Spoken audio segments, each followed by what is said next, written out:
Star Wars Annual Issue 4 sees the resourceful Sana Starros try and sell the rage-channeling lightsaber of Darth Atrius to the highest bidder. Sana, of course, is betrayed, but the rage brought on by the lightsaber causes the criminal to attack his own men, demanding the second lightsaber of Darth Atrius is brought to him. Darth Vader meanwhile arrives on the planet for the saber, but the officer gives him the other lightsaber, angering the Dark Lord, who must now find its brother. Also on the planet is Luke Skywalker, trying to secure funding for the rebellion. While on his way back to the ship, he senses something on the planet clouding his judgment. Following his senses, he finds the dead criminals and the lightsaber as some stormtroopers find him. As Sana outruns some troopers and Vader cuts his way through the city looking for his prize, Luke kills the troopers and begins to be overcome by the rage and anger of the blade. He of course fights it off, allowing him to escape. Sana is hunted by Vader meanwhile, but gets away thanks to a well-placed explosive, which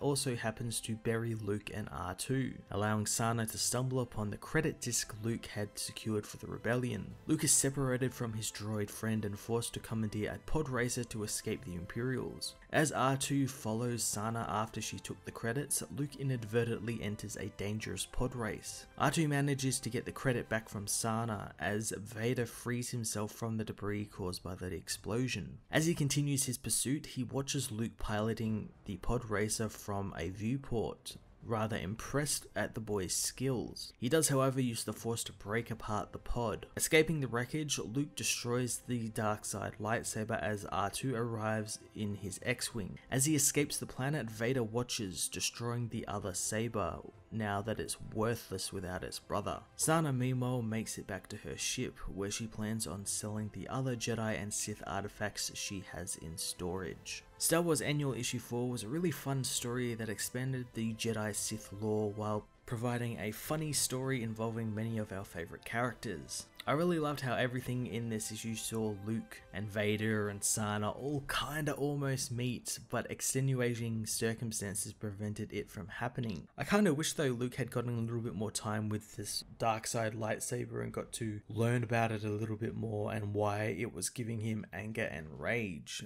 It was cool that it was also similar to the ancient crossguard saber, similar to Kylo Ren's, and it was even cooler to see Luke resist that dark side, despite this issue taking place, I think at the start of the issue it said it was taking place between issues 8 and 9 of the Star Wars ongoing, so at that time Luke didn't know much about the Force, and this issue kind of shows that he was always strong in the Force and always kind of had it there, he just didn't know it yet. I'm going to give this issue an 8.5 out of 10. Hey everyone, thanks for watching my newest video. If you enjoyed it, you might also like to check out my other reviews here on my channel. You can also follow me on various social media platforms like Twitter by searching Matt_FOS, or even join the Comic Multiverse Discord server and chat with other comic book fans, including myself and Joel from Cape Joel. Want cheap comics and trades? Head over to the book depository with the link in the description to get the cheapest trades and comics around, along with free shipping anywhere in the world. Until next time, this has been Matt of the Fortress of Solitude. Thank you so much for watching.